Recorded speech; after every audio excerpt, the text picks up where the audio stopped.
নমস্কার। আজ চলুন বিহারের এক চম্পারণ জেলা থেকে ঘুরে আসি। চম্পারণ মাটনের নাম সবাই শুনেছেন। এটা দেখতে যেমন সুন্দর, খেতেও তেমনি সুস্বাদু, কিন্তু বানানো অতি সহজ। একটু নিয়মকানুন মেনে বানালেই ভীষণ সুন্দর খেতে হয়। আর আমি আজকে এটা বানাবো মাটির হাঁড়িতে। তো দেখা যাক কীভাবে বানাবো, আমার সঙ্গে দেখতে থাকুন। আমি 600 গ্রাম মাংস নিয়েছি, মাটন, মানে কচি পাঁঠার মাংস, একদম ভালো করে পরিষ্কার করে ধুয়ে রেখে দিয়েছি। এবারে কিছু মশলা আমি ড্রাই রোস্ট করে আমি এটাকে গুঁড়ো করব। মানে এটাই চম্পারণ মশলা।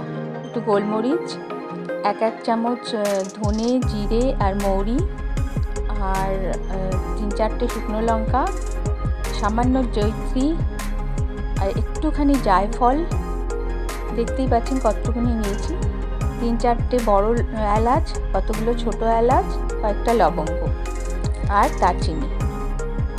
এইগুলোকে আমি শুকনো খোলায় নেড়ে নেবো আগে। মাটির হাঁড়িতে বানালে একটা আলাদা সোঁদা গন্ধ আসে, সেই জন্য। আর বেশিরভাগ এটার নিয়মটাও হচ্ছে, যখন দোকানে যেগুলো পাওয়া যায় সব মাটির হাঁড়িতেই তৈরি করে, ছোট ছোট মাটির হাঁড়িতে তৈরি করে তারা বিক্রি করে। হান্ডি মাটন, চম্পারণ হান্ডি মাটন বলে। যাই হোক, মশলাগুলো ড্রাই রোস্ট করে নিয়েছি।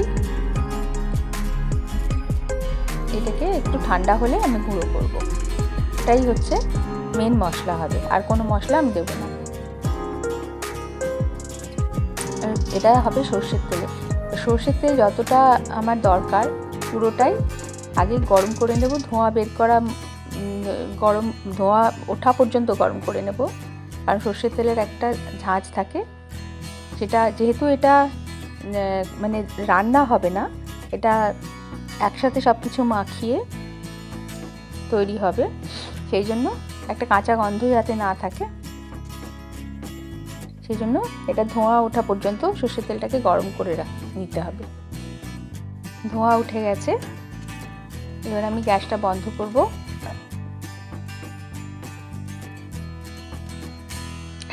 এটাকে একটু হালকা ঠান্ডা হতে দেব। এটা গরম গরম তো মাখা যাবে না। এটা ঠান্ডা হয়ে গেছে। এর মধ্যে থেকে আমি 1/4 পোর্শন আলাদা করে রাখবো, সেটা পরে ইউজ করব।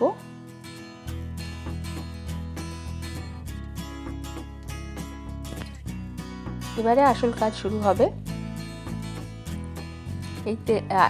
এবার আমি ওই ড্রাই রোস্ট মশলাগুলো গুঁড়ো করে নেব। একটু ঠান্ডা হয়ে গেছে। এর মধ্যে একটা ফুল চাকরিও দিতে হয়, স্টার অ্যানিশ, আমার কাছে ছিল না তাই আমি দিইনি। আর একটু নুন দিয়ে নিলাম মশলাটাতে। মশলাটা গুঁড়ো হয়ে গেছে খুব ভালোভাবে।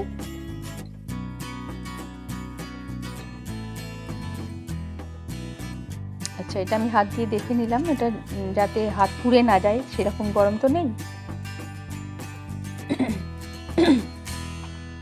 এবার পেঁয়াজ কুচিগুলো, বেশ 4-5টা পেঁয়াজ কুচি আমি এর মধ্যে দিয়ে দিয়েছি।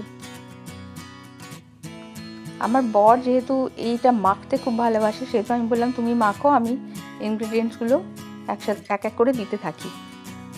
তো যাই হোক, ওকে কাজে লাগিয়ে দিলাম।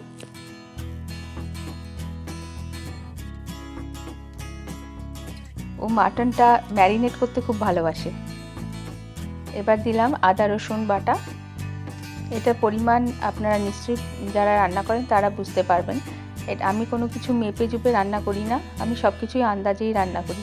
আমার মেপে চুপে রান্না করতে ভালো লাগে না, সবসময় সব কিছু সঠিক হয় না। তাহলে সেই জন্য নিজেরা, আপনারা যারা গৃহিণী তারা জানেন, যারা রাঁধুনি তারা বোঝেন যে কতটা কি দিতে হবে।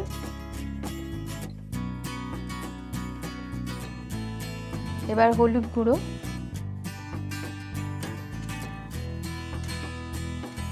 কাশ্মীরি লঙ্কার গুঁড়ো, এটা ঝাল লঙ্কার গুঁড়ো নয়, কাশ্মীরি লঙ্কার গুঁড়ো, রঙের জন্য। দেখবেন চম্পারণ মাটনের কালারটা দারুণ হয়, উপরে একটা তেল ভেসে থাকে আর লালচে কালারটা হয়, সেই কালারটার জন্য এই কাশ্মীরি লঙ্কার গুঁড়োটা। এইবার যে মশলাটা আমি বানিয়ে রেখেছিলাম সেইটা বড় চামচের 1.5 চামচ মতো আমি দিয়ে দিলাম। আপনারা যদি বেশি দিতে চান বেশি দিতে পারেন। আমি খুব একটা বেশি মশলা দিয়ে রান্না করি না, খুব কম মশলায় রান্না করি। এবার মাটনটা, ধুয়ে রাখা মাটনটা এর মধ্যে দিয়ে দিলাম। এবার এইটাকে খুব রগড়ে রগড়ে ভালো করে এটার সঙ্গে মাখতে হবে, মশলাটার সঙ্গে পেঁয়াজের সাথে বেশ খানিকক্ষণ এটাকে মাখার জন্য সময়টা দিতে হবে। নুন দিয়ে দিলাম পরিমাণ মতো। মশলাটাতে একটু নুন দেওয়া আছে, সেটাও খেয়াল রাখতে হবে।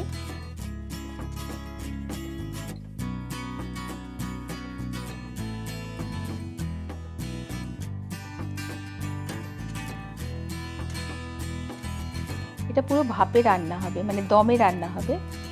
এটা ফ্রেশ ধনেপাতা, কাঁচা লঙ্কা, আপনারা কতটা ঝাল খাবেন সেটার উপর নির্ভর করবে আপনি কটা কাঁচা লঙ্কা দেবেন। আমরা ঝালটা খাই তাই একটু বেশি দিলাম। কাঁচা লঙ্কাগুলো চিড়ে চিড়ে এর সঙ্গে রগড়ে বেশ ভালো করে মাখাতে হবে। বেশ 4-5 মিনিট ধরে এটাকে মাখাতে হবে। এটা যত ভালো করে মাখবেন তত ভেতরে মশলাটা ঢুকবে আর তত টেস্টি হবে মাটনটা খেতে। সেজন্য এই সময়টা একটু বেশি লাগবে।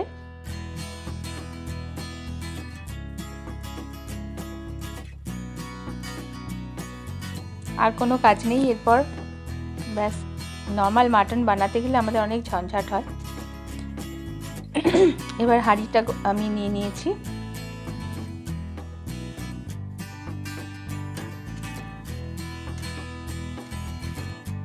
যে তেলটা তুলে রেখেছিলাম সেইটা এবার হাঁড়িতে দেব।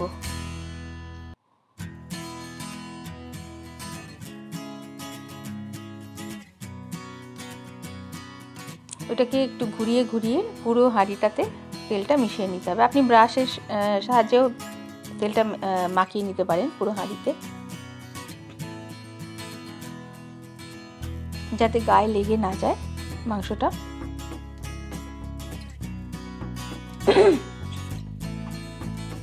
এবারে এর মধ্যে গোটা গরম মশলা, যে মশলাগুলো আমি ইউজ করলাম সেগুলো সব আপনি এর মধ্যে গোটা গরম মশলা দিতে পারেন।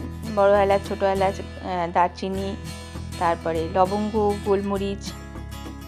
তো আমি দিইনি আর মানে অনেকটাই গরম মশলা হয়ে যাবে বলে আমি আর সেগুলো আর ইউজ করিনি। তবে সেটা দেয়, তেজপাতা, এর মধ্যে গোটা গরম মশলাটা আপনি দিয়ে দেবেন। আর যে কড়াইতে মাখিয়েছিলাম সেই কড়াইটা ধুয়ে জলটা এর মধ্যে দিয়ে দিলাম, মশলাটা ফেলা যাবে না। ব্যাস, এটা রেডি।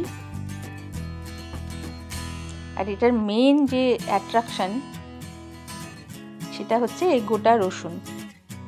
গোটা রসুন আমরা যে যতজন বাড়িতে থাকি ততজনের হিসাবে একটা করে রসুন দিয়ে দিই। আমরা দুজন যেহেতু আছি, 2টো রসুন দিলাম, বেশ বড় রসুনগুলো। এটাই হচ্ছে চম্পারণ মাটনের একটা বিশেষত্ব। এবার আমি আটা দিয়ে সিল না করে আমি এটা অ্যালুমিনিয়াম ফয়েল দিয়ে মুখটা ঢেকে দিলাম। আর তা না হলে আপনি উপরে ঢাকনাটার সঙ্গে আটা দিয়ে সিল করতে পারেন, যেভাবে বিরিয়ানি বানানো হয়। আমার মনে হয় অনেকটা আটা ফালতু নষ্ট হয়, তাই আমি অ্যালুমিনিয়াম ফয়েলটাই ইউজ করলাম, এতে কোনো অসুবিধা হবে না।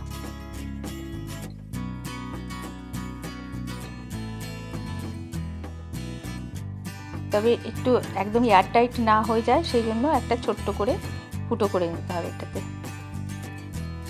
যেরকম ঢাকনাতে থাকে একটা করে ফুটো। এর উপরে আপনার পরিমাণ মতো কোনো ঢাকনা, যেটা বসে যাবে একেবারে ভালোভাবে টাইট হয়ে যাবে, সেরকম একটা ঢাকনা এর উপরে টাইট করে দিতে হবে।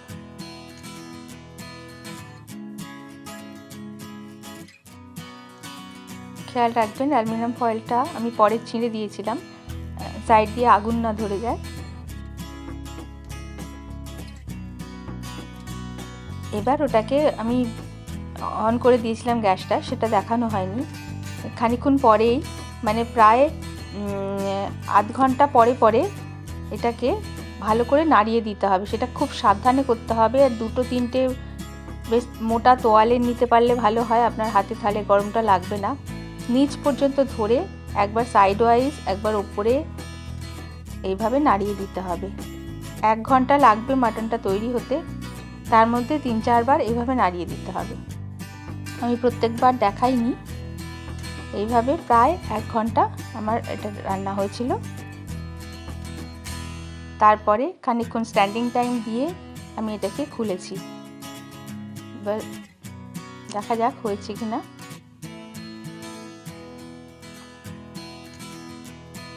উফ, দেখেছেন কালারটা কি সুন্দর হয়েছে, অসাধারণ কালার আসে।